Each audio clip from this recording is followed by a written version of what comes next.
নমস্কাৰ ৰাইজসকল, মই ৰাহুল স্বাগতম জনাইছোঁ আপাৰ আছাম এম্বুলেন্স ছাৰ্ভিচৰ অন্য এটা ভিডিঅ'লৈ।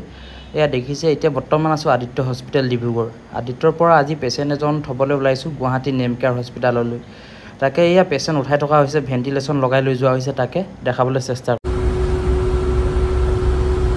আজি যাত্ৰাটো ৰাইজসকল গম পাইছে চাগে গুৱাহাটী বুলি। গুৱাহাটী নেম কেয়াৰ হস্পিটেললৈ গৈ আছোঁ বৰ্তমান। লগৰটো গাড়ীখন পাৰভেজৰ গাড়ীখনত গৈ আছোঁ এই ICU পেচেণ্ট এটা লৈ কিনে। পেচেণ্ট মানে আপোনাৰ সৰু ছোৱালী হয়, যে বহুত দিনৰ আগতে কিবা এটা বেয়া বস্তু খাইছিলে বুলি কৈছে আৰু তেওঁলোকক। এতিয়া কণ্ডিশ্যনটো মানে একদম ক্ৰিটিকেল হৈ আছে অলপ। তাকে এতিয়া ভেণ্টিলেশ্যন লগাই লৈ গৈ থকা হৈছে। এয়া এতিয়া বাইপাছ পাইছোঁ, আহি আমি ডিব্ৰুগড় আদিত্য হস্পিটেলৰ পৰা ওলাই আহিলোঁ। তাকে এতিয়া পিছফালে আপোনালোকে ভাবিব পাৰে যে পেচেণ্ট লৈ ভিডিঅ' কৰাৰ কথা নহয় জানো। আমি আগফালে গৈ আছোঁ, মই গাড়ী চলাই আছোঁ, মোৰ বন্ধুজন বহি আছে, সি ভিডিঅ'টো মোক কৰি দিছে। আৰু পেচেণ্টৰ যিখিনি ট্ৰিটমেণ্ট দিব লাগে সেইখিনি টেকনিচিয়ানে বেক চাইডে দি আছে। সৰু ছোৱালী হয়, পেচেণ্ট মানে কি ক'ব আৰু, পেচেণ্ট হয় অৰিজিনেল লখিমপুৰ লালুকৰ। তাকে এতিয়া ডিব্ৰুগড়ৰ পৰা যাত্ৰাটো আৰম্ভ কৰিছোঁ। ভগৱানে কিবা ভালে গ'লে তেওঁলোককো খুৱাব পাৰিলেই হ'ল। এয়া পেচেণ্ট বৰ্তমান চব ট্ৰিটমেণ্ট চলি আছে, পিছফালে টেকনিচিয়ানে চাই আছে। বাকী ৰাইজসকল কৈ থাকোঁ, ভালে কুশলে আশীৰ্বাদ কৰিব, যাতে সৰু ছোৱালী যিহেতু ভালে কুশলে পাবগৈ লাগে।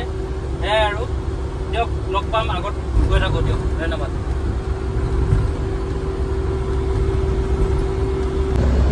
ৰাইজসকল বৰ্তমান আহি এতিয়া খোৱাং পাৰ হৈ ৰানৱে পাৰ হৈ ছেকেণ্ড ফ্লাইঅভাৰ পালোহি। ৰাস্তাখিনি বনি যোৱা ধৰিবই নোৱাৰি ৰাইজ, বুজিছেনে? কোনটো ৰাস্তা কোনফালে যায়, কেনেকুৱা ধৰণৰ হৈ গ'ল একদম চাওকচোন আপুনি। বাৰু এদিনে মানুহ আহিলে ধৰক মৰাণ টাউনৰ ৰাস্তাটো পাহৰি কিনে চিধা গুচি যায়, একদম আকৌ খোৱাং ওলাই তিলৈ। তো মৰাণ টাউন যাব হ'লে সেই আগৰ পৰা যে এতিয়া গৈ আছোঁ ৰাইট চাইডৰ পৰা আপুনি তলৈদি ঘূৰিব লাগিব মৰাণ টাউনলৈ হ'লে। আৰু এতিয়া চিধা যদি গুচি যায় এইডোখৰত বহুত খেলি মেলি লাগি যায় মানুহৰ। এয়াই আৰু কি কৰিব, ৰাস্তা বদলি আচলতে ভাল হৈ গ'লতো বহুতো, সেইটো কাৰণে। দিয়ক ৰাইজ গৈ থাকোঁ, আপোনালোকক দেখাবলৈ চেষ্টা কৰোঁ, কেনেকুৱা কি পায় জনাব ৰাইজ। এয়া বৰ্তমান আহি ৰাইজসকল যোৰহাট বাইপাছ পালোহি। ৰাজপথবোৰ চাওকচোন বাৰু কেনেকুৱা। এয়া লাহে লাহে চলাই আহোঁতে বৰ্তমান এই কাজিৰঙা ৰাষ্ট্ৰীয় উদ্যান পালোহি। কাজিৰঙা মাজে মাজে এতিয়া আগবাঢ়ি গৈ আছোঁ লাহে লাহে। তাকে বোলো দেখাওঁ আপোনালোকক কাজিৰঙা নিশা ৰাজপথবোৰ কেনেকুৱা হৈ থাকে। তো ৰাস্তাৰ মাজতে এই নগাঁও বাইপাছত আমাৰ ককাইদেউ পাপুদাক লগ পালোঁ। ইয়াত্ৰা চলাই আছে, আগতে পাৰ্পেলিং চলাইছিলে দাদাই। তেওঁ আগতে এম্বুলেন্স ড্ৰাইভাৰে আছিলে, এক্স এম্বুলেন্স চালক আছিলে। এতিয়া বৰ্তমান তেওঁ নাইট ছুপাৰত প্ৰমোশ্যন পালে আৰু কি ক'ব ৰাইজ, নহয় জানো। দিয়ক ৰাইজসকল, এয়া বৰ্তমান আহি পালোহি আৰু নেম কেয়াৰ হস্পিটেল।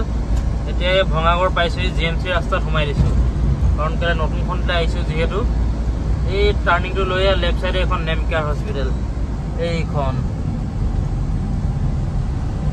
এয়া বৰ্তমান ৰাইজসকল আহি ভঙাগড় ব্ৰিজৰ পৰা লেফ্ট চাইডে সোমাই দিলোঁ। লেফ্ট চাইডে সোমাই কিনে এয়া নেম কেয়াৰ হস্পিটেল ইমাৰ্জেঞ্চি বিভাগ। তাকে ইয়াতে এতিয়া পেচেণ্ট নমাম আৰু এইখন নতুনখন। ইয়াৰ আগতে সন্মুখতে আছিলে পুৰণাখন। এয়া পেচেণ্ট ৰাইজসকল নমাই থকা হৈছে, ভেন চাৰ্কিট মাৰি ভিতৰলৈ লৈ যাব, যিহেতু ভেণ্টিলেটৰ লগাই আনিছোঁ ডিব্ৰুগড়ৰ পৰা। তাকে নেম কেয়াৰৰ ছাৰ্ভিচবোৰ ধৰক বহুত ছাৰ্ভিচটো ভাল। এম্বুলেঞ্চখন আহি পোৱাৰ লগে লগে তেওঁলোক ওলাই আহিছে ছাৰ্ভিচ দিবলৈ, যিটো কি আছে কি নাই ধুমা ধুম চাবলৈ চেষ্টা কৰিছে ৰাইজসকল। তাকে বোলো দেখাবলৈ চেষ্টা কৰিলোঁ আপোনালোকক অকণমান। এইখনে চাওকচোন নেম কেয়াৰ হস্পিটেলখন কেনেকুৱা লাগিছে। নিশা একদম নিজান হৈ থাকে, নহয় জানো ৰাইজ। কি ক'ব আৰু, ৰাতি দিন ৰাস্তাবোৰ এনেকুৱা। বৰ্তমান ৰাইজসকল ৰাতি যিহেতু গুৱাহাটী গৈছিলোঁ, এতিয়া ঘূৰি আহি আছোঁ। ঘূৰি আহি এতিয়া ৰাতিপুৱা 6:30 7টামান বাজিছে বৰ্তমান। আৰু ৰাতিপুৱা টাইমত কাজিৰঙাৰ ধৰক সেউজীয়া পৰিৱেশৰ মাজত অকণমান মনটো ফ্ৰেছ কৰোঁ বুলি তাকে কাজিৰঙাৰ মাজতে ৰখিছোঁ খন্তেক সময় অকণমান। তাকে বোলো দেখাওঁ আপোনালোকক অকণমান ৰখিছোঁ, যিহেতু জেগাডোখৰ চাওকচোন বাৰু। সেয়াই হৈছে ৰাইজসকল কাজিৰঙাৰ পুৱা ভাগৰ পৰিৱেশ। তাকে চাওকচোন, পুৱা 6:30 7টা বজাত যি টেককৈ ৰ'দটো ওলাই গৈছে আৰু পৰিৱেশটো চাওক একদম পুৱা ভাগত, যেন দুপৰীয়া 12টা 1টা বাজিছে তেনেকুৱা লাগিছে, নহয় জানো। সেয়া দেখিলোঁ গঁড় কেইটামান, তাকে চৰি আছিলে, আপোনালোককো দেখাই দিওঁ অকণমান মোবাইলৰ যোগেদি। ধৰক ভিডিঅ' ইমান ফ'কাছ কৰিব পৰা নাই, তথাপিও যি পাৰিছোঁ নোৱাৰিছোঁ দেখাইছোঁ আৰু ৰাইজ দেই। কেনেকুৱা কি পাইছে জনাব। এয়াই আৰু ৰাইজসকল ভিডিঅ'টো চাই কেনেকুৱা পালে জনাব। আজিলৈ আহোঁ, টাটা বাই বাই, ধন্যবাদ।